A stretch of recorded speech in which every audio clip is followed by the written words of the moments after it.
Critics don't come to the theater with empty brains and untroubled hearts, ready to take in a play and shun the outside world. No, we bring our hopes and stresses to our seats. The challenge is to put the show into jangling harmony with one's own unspoken flow of feeling. That's doubly true in New York City, which serves not only as the setting but also as a lead character in 2 new plays on Broadway. The other day, as I was on my way to Midtown, I saw one guy noodling a version of Sir Duke on his violin while another sparked up a joint. How, in a town like this, could anyone arrive at the theater as a pure, empty vessel of objective observation?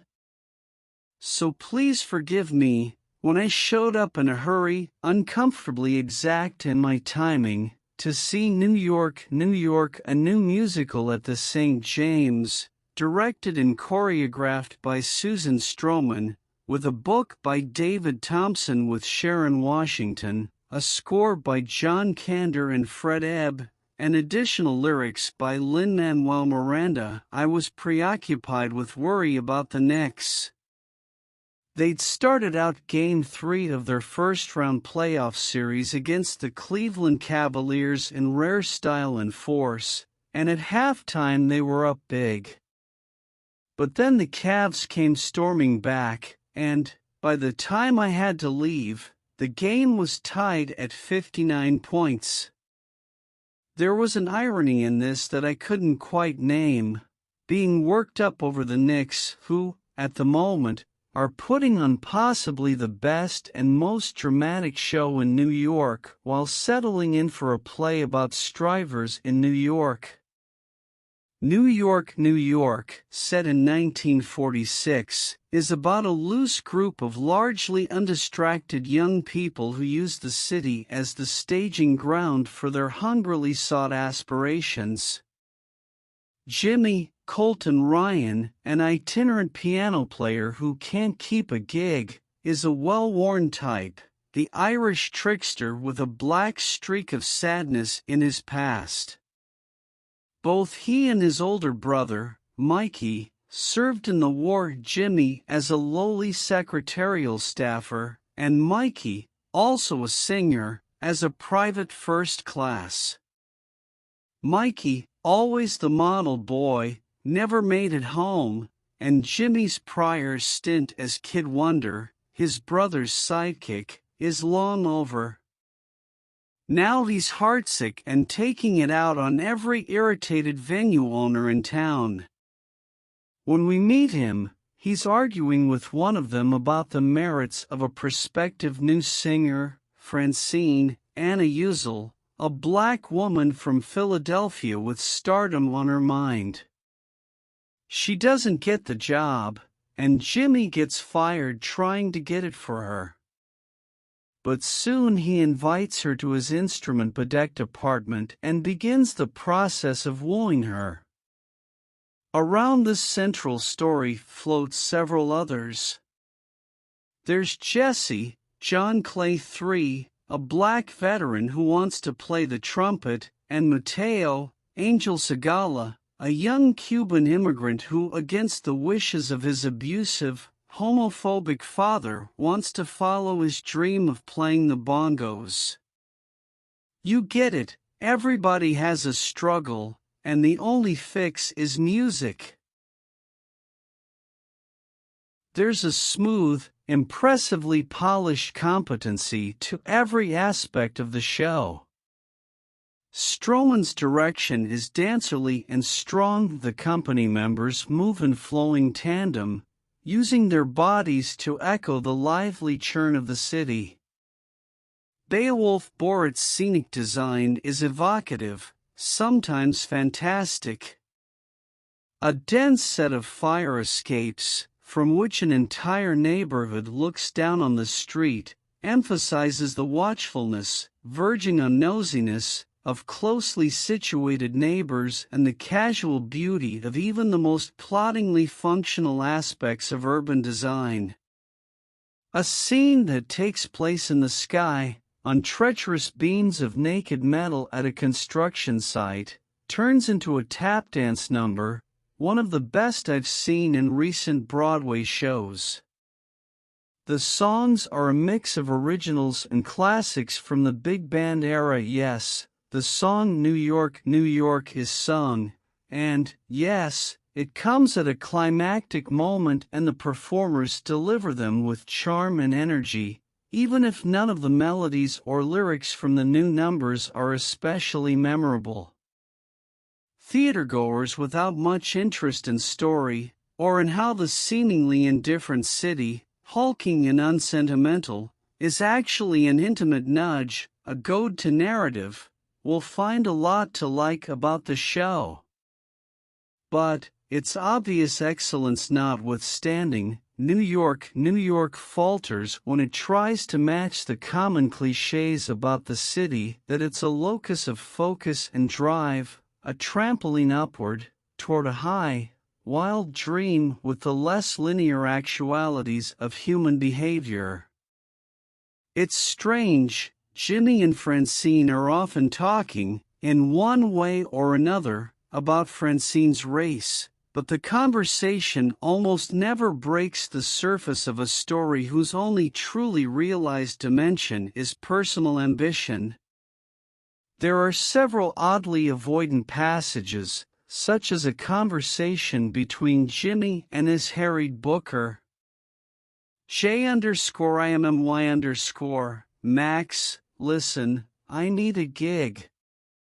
I've cleaned up my act. I'm off the booze. I'm a married man now. B_OK_, I heard. You two are the talk of the town. You marrying a J_IMMY_, singer. Max. A singer.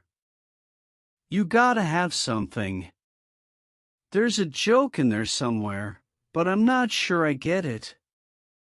Maybe the booker wants to use a different word that ends in er, but none of the menace that ought to proceed from that possibility makes it across.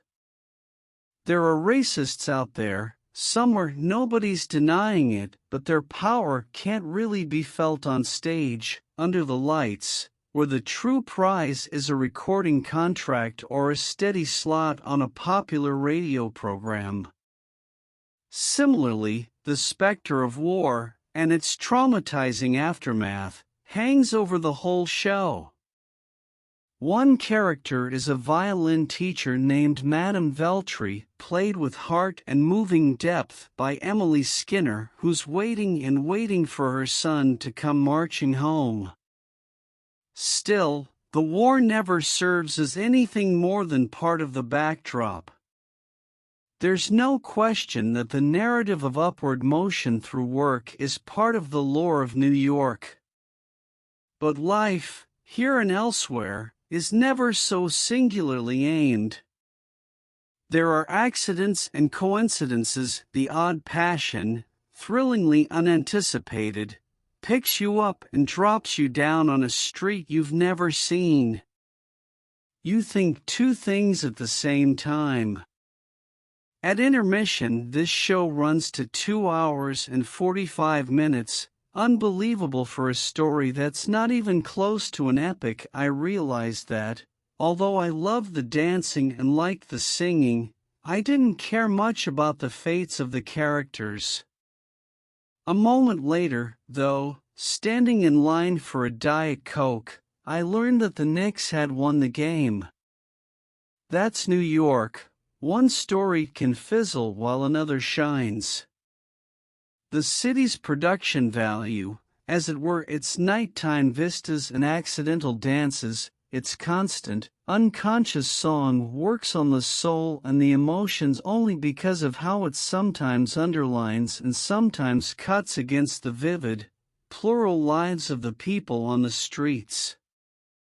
A quick, melancholy spring rain, like the one I got caught in the day before seeing New York, New York, is memorable only if, for instance, you've been rushing around, looking for a place to have dinner with a new friend, trying to leave just enough time to make it to another show.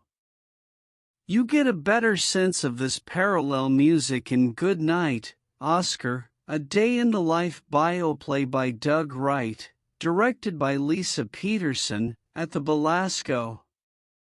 Sean Hayes plays Oscar Levant, a wisecracking virtuoso pianist famous for his interpretations of George Gershwin.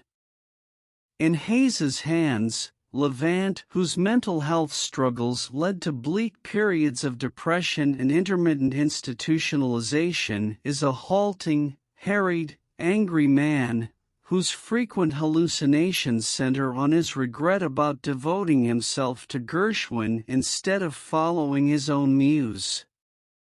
His wife, June Emily Burgle, has hatched a plan, together with the great talk show host Jack Parr, Ben Rappaport, to spring him from a mental health facility so that he can spend just one night chatting it up on late-night TV.